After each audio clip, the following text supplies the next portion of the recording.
ఇటు విద్యా వ్యవస్థలో కానీ ఐటీ పరంగా కానీ డెవలప్ చేసుకుంటూ వస్తున్నారని చెప్పి అంటున్నారు. ఓకే, ఆ పరంగా అయితే ఓకే. ఇటు ఇటు కనుక చూసుకుంటే ఎన్టీఆర్ గారిలో ఉన్న ఆత్మగౌరవం, చంద్రబాబు గారిలో ఉన్న ఒక విజనరీ, ఈ రెండూ కలిపి ఈ లెగసీని నారా లోకేష్ గారు మెయింటైన్ చేసుకుంటూ వస్తారంటారా? ఇప్పుడు దానికి ఒకటే నిదర్శనం. 2014, 2019లో నారా లోకేష్ గారిని ప్రజలు ఏ విధంగా మాట్లాడారో, ముఖ్యంగా జగన్మోహన్ రెడ్డి ప్రభుత్వంలో ఉన్నటువంటి 1924లో ప్రభుత్వంలో అనేక రకాలుగా మాట్లాడటం జరిగింది. ఎంత సులకన భావంతోనో మాట్లాడారు. వారు ఒకటే చెప్పారు. చాలామంది కూడా మా పార్టీలో కూడా చాలామంది, సార్ మీరు మంగళగిరిలో వద్దులే సార్, ఓడిపోయారు, వద్దు సార్ అని కూడా అన్నారు. మీరు అడిగారు వారి తాతగారైనటువంటి ఎన్టీ రామారావు గారు, చంద్రబాబు నాయుడు గారి యొక్క లెగసీని క్యారీ చేయగలుగుతారా లేదన్నది. అలా వాళ్ళిద్దరి కన్నా కూడా ఇంకా ఎక్కువ లేటెస్ట్గా ఆలోచన చేయగలిగేటువంటి శక్తి సామర్థ్యుడు Nara Lokesh garu. Is not a kid. ఫారెన్లో ఒక మంచి యూనివర్సిటీలో చదువుకొని వచ్చినటువంటి వ్యక్తి, అపారమైనటువంటి నాలెడ్జ్ ఉన్నటువంటి వ్యక్తి. అందుకే అతను అన్నాడు, నేను ఓడిపోయానని నేను బాధపడతలేదు, ఎక్కడ ఓడిపోయానో అక్కడే గెలవాలని నేను నిర్ణయించుకున్నాను. కాబట్టే ఈ యొక్క మంగళగిరిని శాశ్వతంగా నేను ఇక్కడ ఉండాలి, నేను పోటీ చేయాలి, ఇక్కడ గెలవాలి, ఈ ప్రజలకి నేను రుణం తీర్చుకోవాలన్న ఒక ఉద్దేశంతోనే మంగళగిరిలో పోటీ చేసి గెలవడం జరిగింది.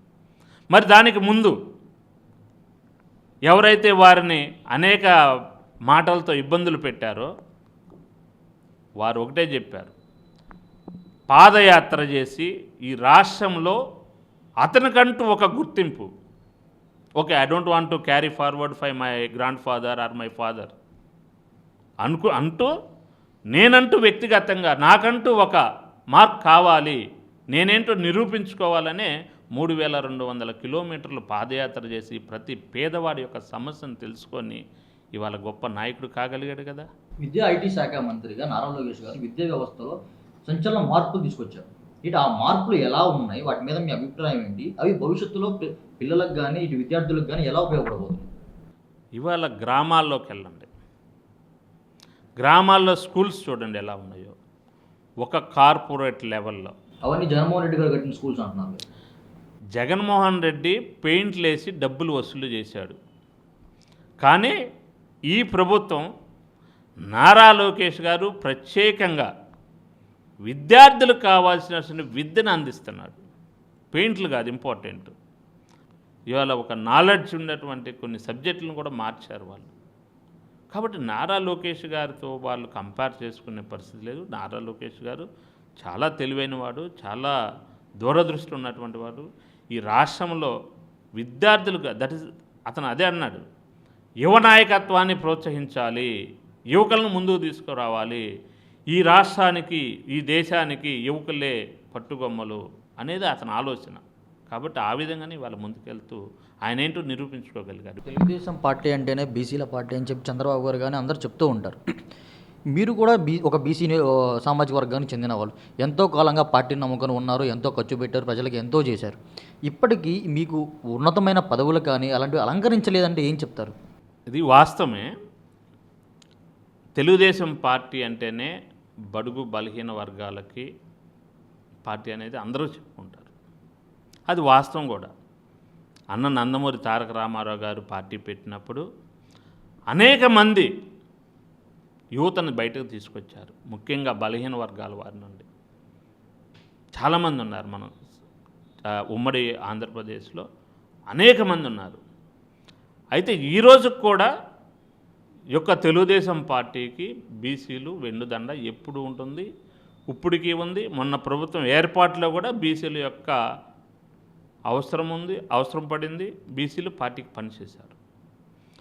అయితే నా విషయంలో వచ్చేటప్పటికి ఇవన్నీ వ్యక్తిగతాలు. ఓకే, నేను మీరు అన్నట్టుగా పార్టీ కష్టపడ్డాను, పార్టీ కోసం పనిచేస్తాం. అయితే రాజకీయాల్లో ఓర్పు సహనం చాలా అవసరం. ఒక్కో సందర్భంలో ఒక్కొక్కరికి అవకాశాలు వస్తూ ఉంటాయి. సరే, ఇప్పుడు వరకు ఇచ్చారు. ఇప్పుడు ఈ గుంటూరు జిల్లాలో తీసుకుంటే అనేక సామాజిక వర్గాలకి వాళ్ళ అవకాశం కల్పించారు. ఇంకా సమయం ఉంది. మీకన్నా ముందు వచ్చిన వాళ్ళు ఇంకా అలాగే ఉన్నారు, వెనక వచ్చిన వాళ్ళు ఇంకా పార్టీలో పదవులు అలంకరించారు. అదే చెబుతుంటే ఒక్కొక్క సందర్భంలో ఒక్కొక్కరికి అవకాశాలు ఇవ్వాల్సి వస్తూ ఉంటుంది. దాన్ని మనం తప్పుపట్టేది కాదు. ఎవరికి అవకాశం వచ్చినప్పుడు వారికి అవకాశం పార్టీ కల్పిస్తుంది.